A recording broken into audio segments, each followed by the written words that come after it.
ನಮಸ್ಕಾರ, welcome to ಕುಲಾಸ್ kitchen. ಹೇಗಿದ್ದೀರಾ ಎಲ್ಲರೂ? ಇಲ್ಲಿ ನೋಡ್ಬೋದು ಬಿಸಿ ಬಿಸಿ ಪೂರಿ ರೆಡಿ ಆಗ್ತಿದೆ. ಏನು ಸ್ಪೆಷಲ್ ಆಗಿರ್ಬೋದಪ್ಪ ಏನಂತ ಹೇಳಿದರೆ, ಇಲ್ಲಿ ಗ್ರೀನ್ ಪೀಸ್ ಮಸಾಲ ರೆಡಿ ಮಾಡ್ತಾ ಇದ್ದೇನೆ. ಬಟಾಣಿ ಮಸಾಲ ತುಂಬಾ ಈಸಿ, 10 ನಿಮಿಷದಲ್ಲಿ ಮಾಡಿ ಮುಗಿಸುವಂಥ ರೆಸಿಪಿ ಇದು. ನಾನ್ ವೆಜ್ ತಿನ್ನೋರಿಗೆ ವೆಜ್ ಇಷ್ಟ ಆಗಲ್ಲ ಅಲ್ವಾ?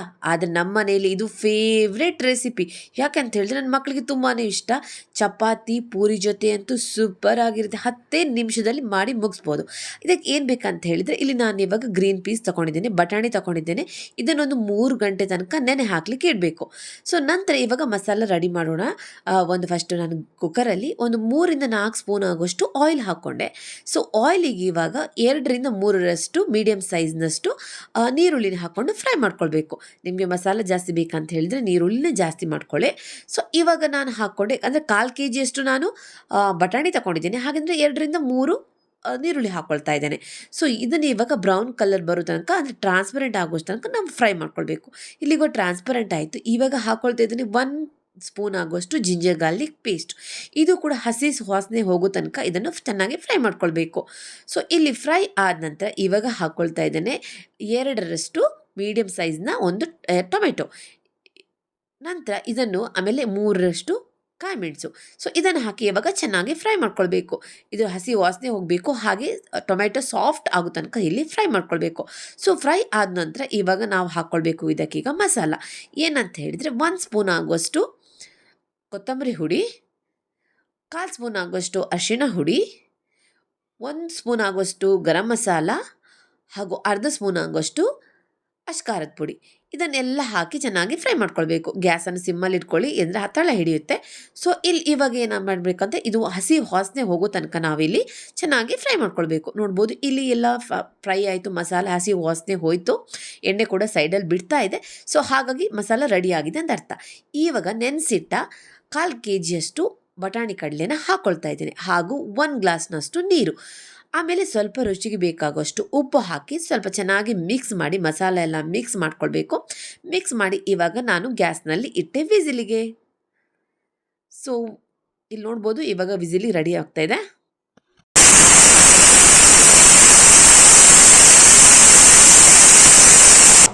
4-5 ವಿಸಿಲ್ ಹಾಕ್ಕೊಳ್ಳಿ. ಆವಾಗ ಬಟಾಣಿ ಚೆನ್ನಾಗಿ ಬೇಯುತ್ತೆ.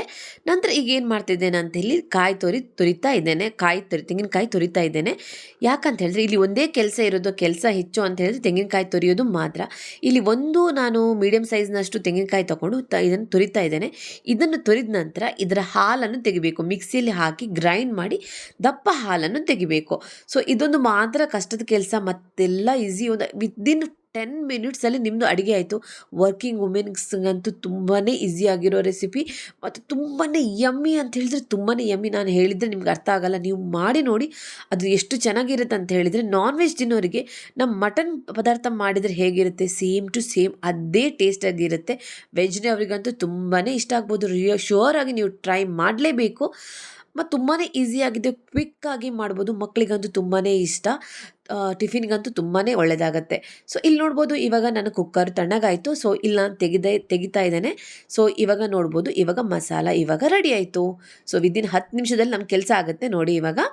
ಇವಾಗ ಏನು ಮಾಡಬೇಕಂತ ಹೇಳಿದ್ರೆ, ಇವಾಗ ಇದಾಯ್ತಲ್ವ, ಇವಾಗ ಪುನಃ ಕುದಿಲಿಕ್ಕೆ ಇಡಬೇಕು ಗ್ಯಾಸನ್ನು. ಇವಾಗ ನಾವು ಇದಕ್ಕೆ ಹಾಲು ತೆಗೆದಿರ್ತೀವಲ್ಲ, ತೆಂಗಿನಕಾಯಿದು ಹಾಲು ತೆಗೆದಿರ್ತೇವಲ್ಲ, ಸೊ ಅದನ್ನು ಇವಾಗ ಮಿಕ್ಸ್ ಮಾಡ್ಕೊಳ್ಬೇಕು. ಇದಕ್ಕೆ ಜಾಸ್ತಿ ಇಂಗ್ರೀಡಿಯೆಂಟ್ಸ್ ಕೂಡ ಬೇಡ, ಮನೆಯಲ್ಲಿರೋ ಇಂಗ್ರೀಡಿಯೆಂಟ್ಸೇ ಯೂಸ್ ಮಾಡಿ ಮಾಡಿಕೊಳ್ಳೋದು.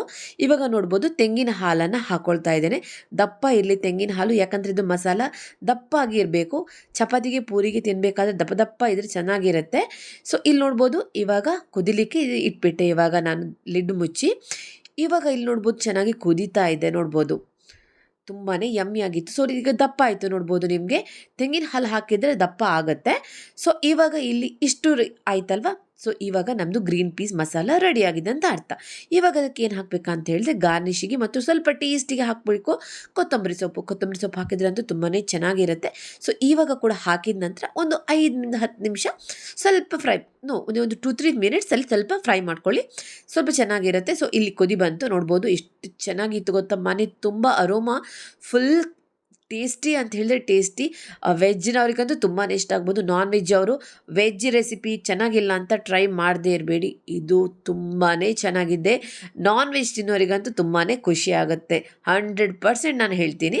ಸೊ ಇವಾಗ ಇದಕ್ಕೆ ನಾನು ಏನು ಮಾಡಿದೆ ಅಂತ ಹೇಳಿದರೆ, ಪೂರಿ, ಯಾವಾಗಲೂ ಚಪಾತಿ ತಿಂದು ತಿಂದು ಸಾಕಾಗಿತ್ತು, ನೀರು ದೋಸೆ ತಿಂದು ಸ್ವಲ್ಪ ಚೆನ್ನಾಗಿರುತ್ತೆ ಅಂತ ಹೇಳಿ ನಾನು ಮಾಡಿಕೊಂಡೆ ಪೂರಿ. ಇದು ಪೂರಿ ಜೊತೆ ಕಾಂಬಿನೇಷನ್ ಅಂತೂ ಸೂಪರ್ ಆಯಿತಾ. ಯಾವಾಗಲೂ ಪೂರಿಗೆ ಬಟಾಟೆ ಬಾಜಿ ಮಾಡ್ತೀವಲ್ವ ನಾವು, ಬಟಾಟೆ ಪಲ್ಯ ಮಾಡ್ತೀವಿ. ಸೊ ಅದಕ್ಕಿಂತ ಸ್ವಲ್ಪ ಸ್ಪೆಷಲ್ ಆಗಿರುತ್ತೆ, ಯಾರಾದರೂ ಗೆಸ್ಟ್ ಬಂದ್ರಂತೂ ತುಂಬಾ ಚೆನ್ನಾಗಿರುತ್ತೆ. ಇವತ್ತು ಹೇಗೂ ವೀಡಿಯೋ ಹಾಕೊಳ್ತಿದ್ದೆ, ನಾಳೆ ಸಂಡೇ, ಬೆಳಿಗ್ಗೆ ಬೇಗನೆ ಹೇಳ್ಬೇಕಂತ ಇಲ್ಲ, ಲೇಟಾಗಿ ಎದ್ದರೂ ಕೂಡ ನೀವು ಈ ಪೂರಿ ಮತ್ತು ಈ ಮಸಾಲ ರೆಡಿ ಮಾಡಿ ಆಮೇಲೆ ನಂಗೆ ಕಮೆಂಟ್ ಮಾಡಿ ಹೇಳಿ ಹೇಗಾಗಿತ್ತು ಅಂತ. ತುಂಬಾ ಯಮ್ಮಿ ಆಗಿರುತ್ತೆ ಅಂತ ಖಂಡಿತ ನೀವು ಹೇಳ್ತೀರಾ. ತುಂಬ ಈಸಿಯಾಗಿರುವ ರೆಸಿಪಿ. ಇದನ್ನು ನಿಮ್ಮ ಫ್ಯಾಮಿಲಿಗೆ, ನಿಮ್ಮ ಫ್ರೆಂಡ್ಸಿಗೆ ಎಲ್ರಿಗೂ ಶೇರ್ ಮಾಡಿ, ತುಂಬಾ ಚೆನ್ನಾಗಿರುತ್ತೆ. ಇಲ್ಲಂತೂ ನನ್ನ ಪೂರಿ ರೆಡಿ ಆಯಿತು, ತುಂಬಾ ಯಮ್ಮಿ ಆಗಿರುತ್ತೆ ಆಯಿತಾ. ಇಲ್ಲಿ ತುಂಬಾ ಬಿಸಿ ಬಿಸಿ ಆಗಿರುವಂಥ ಗ್ರೀನ್ ಪೀಸ್ ಮಸಾಲ ರೆಡಿ ಆಯಿತು ವಿತ್ ಪೂರಿ. ನೈಸ್, ಒಳ್ಳೆ ಕಾಂಬಿನೇಷನ್. ಇದು ಚಪಾತಿ ಜೊತೆ ಕೂಡ ಆಗುತ್ತೆ, ಅನ್ನ ಜೊತೆ ಕೂಡ ಆಗುತ್ತೆ. ತುಂಬಾ ಯಮ್ಮಿ ಆಗಿದೆ. ಸೊ ನಿಮ್ಮ ಫ್ಯಾಮಿಲೀಸಿಗೆ ಶೇರ್ ಮಾಡಿ, ಸಪೋರ್ಟ್ ಮಾಡಿ ಅಂತ ಕೇಳ್ಕೊಳ್ತೀನಿ. ಇನ್ನೂ ಒಳ್ಳೆ ಆಗಿರುವಂಥ ರೆಸಿಪಿ ಜೊತೆ ನಿಮ್ಮ ಮುಂದೆ ತರ್ತಾ ಇರ್ತೀನಿ. ಸೊ ಹೀಗೇ ಕಮೆಂಟ್ ಮಾಡಿ, ಸಪೋರ್ಟ್ ಮಾಡಿ, ಆದಷ್ಟು ಶೇರ್ ಮಾಡಿ ಅಂತ ಕೇಳ್ಕೊಳ್ತೀನಿ. Thanks for watching. ಯಾವಾಗಲೂ ಖುಷಿಯಿಂದ ಇರಿ, ಬಿ ಹ್ಯಾಪಿ ಆಲ್ವೇಸ್. ನೆಮ್ಮದಿ ಎಲ್ರಿಗೂ ಬೇಕು, ತಿನ್ನೋದು ನೆಮ್ಮದಿ 100% ಎಲ್ರಿಗೂ ಬೇಕು. ಹಾಗಾಗಿ ಚೆನ್ನಾಗಿ ತಿಂತ ನೆಮ್ಮದಿಯಾಗಿರಿ ಅಂತ ನಾನು ಕೇಳ್ತಾ ಇದ್ದೀನಿ. So thanks for watching. ಇಲ್ಲಿ ನನ್ನ ಪೂರಿ ವಿತ್ ರೆಡಿ ಆಗಿದೆ, ನೀವು ಕೂಡ ಟ್ರೈ ಮಾಡಿ ಅಂತ ಹೇಳ್ತೀನಿ. Thanks for watching. ಗೈಸ್, ಇದು ತುಂಬಾ ಚೆನ್ನಾಗಿದೆ. ನನಗೆ ಪೂರಿ ಇಷ್ಟನೇ ಇಲ್ಲ, ನಾನು ತಿನ್ನೋದೇ ಇಲ್ಲ. ಇದರೊಟ್ಟಿಗೆ ನನಗೆ ನೀವೇ ಮಾಡಿ ನೋಡಿ, ಪೂರಿ ಒಟ್ಟಿಗೆ ಮಾಡಿ, ಅಷ್ಟೇ ಸಾಕು. ಸೂಪರ್. ಬಾಯ್.